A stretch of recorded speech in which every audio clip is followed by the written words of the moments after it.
হও নাকি অভাব অনটনের কারণে অকৃতজ্ঞ হয়ে যাও। আমি আল্লাহ অসুস্থ দান করলাম, এটাও আল্লাহর নিয়ামত। অসুস্থটা এটা হলো আল্লাহ তাআলার নিয়ামত। যদি অসুখ না হয় মনে করবেন যে আসলে আমার ঈমান দুর্বল হয়ে গেছে। অসুখ হয় নাই, জিন্দেগিতে 400 বছর হায়াত পেয়েছিল মিস্টার ফেরাউন, বিখ্যাত কাফের, কুখ্যাত কাফের। 400 বছরের বেশি হায়াত পেয়েও সামান্য অসুখ তো দূরের কথা, সামান্য জ্বর সর্দি পর্যন্ত হয় নাই। তো সুতরাং মাঝে মধ্যে একটু জ্বর সর্দি হবে, অসুখ হবে, এটা হলো আল্লাহর নিয়ামত।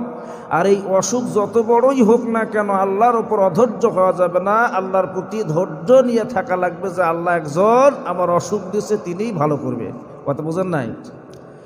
বন্ধুগণ আমার, অনেকে মনে করে যে আমি তো নামাজও পড়ি, রোজাও রাখি, দান সদকাও তো কম করি না, তাহলে আমার অসুখ পালায় না কেন? আমি দান করি, হজ করি, যাকাত করি, ভালো কাজ করি, এরপরেও আমার এই যে সমস্যাগুলো সমাধান করে না কেন আল্লাহ?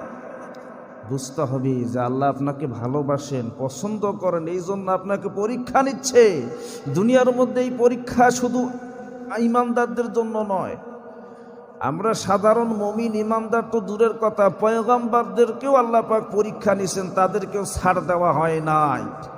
এই পৃথিবীর মধ্যে যত পয়গম্বর এসেছিলেন প্রত্যেক পয়গম্বর পরীক্ষায় সম্মুখীন হয়েছেন, পরীক্ষা দিয়ে তারা উত্তীর্ণ হয়েছেন, আল্লাহর পরীক্ষায় পাশ করেছেন। সুবহানাল্লাহ।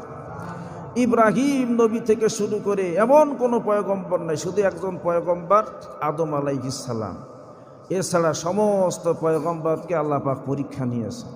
তাহলে পয়গম্বরদের যদি আল্লাহ পরীক্ষা নিতে পারেন, আমরা সাধারণ ঈমানদার মুমিন, আমরা তো সিম্পল ব্যাপার। আমাদের পরীক্ষা আল্লাহ পাক রোগ দিয়ে নেবেন, অভাব দিয়ে নেবেন, নানান রকমের সমস্যার সম্মুখীন হতে হবে, কিন্তু শেষ পর্যন্ত আল্লাহ পাকের ওপর ধৈর্য ধারণ করতে হবে। আমার আলোচনার বিষয় হলো সবর বা ধৈর্য ধারণ করা আল্লাহর প্রতি। এমন একজন পয়গম্বরের ঘটনা আল্লাহ পাক এই আয়াতে উল্লেখ করেছেন, যেই পয়গম্বরের শরীরে আল্লাহ রাব্বুল আলামিন এমন রোগ দিয়েছিলেন, এরপরে গোটা শরীরের মধ্যে পোকা বাসা বেঁধেছিল, এরপরেও আল্লাহ পাকের অকৃতজ্ঞ বান্দা হয় নাই, আল্লাহকে ভোলে নাই। কোন সুবহানাল্লাহ। আল্লাহ পাক বলছেন, ওয়াজকুর আবদানা আইয়ুব ইয নাদা রাব্বাহু আন্নী মাসানিয়া শাইতানু বিনুসবিন ওয়া আযাব। আল্লাহ রাব্বুল আলামিন ডেকে বলতেছেন, স্মরণ করুন আমার পয়গম্বর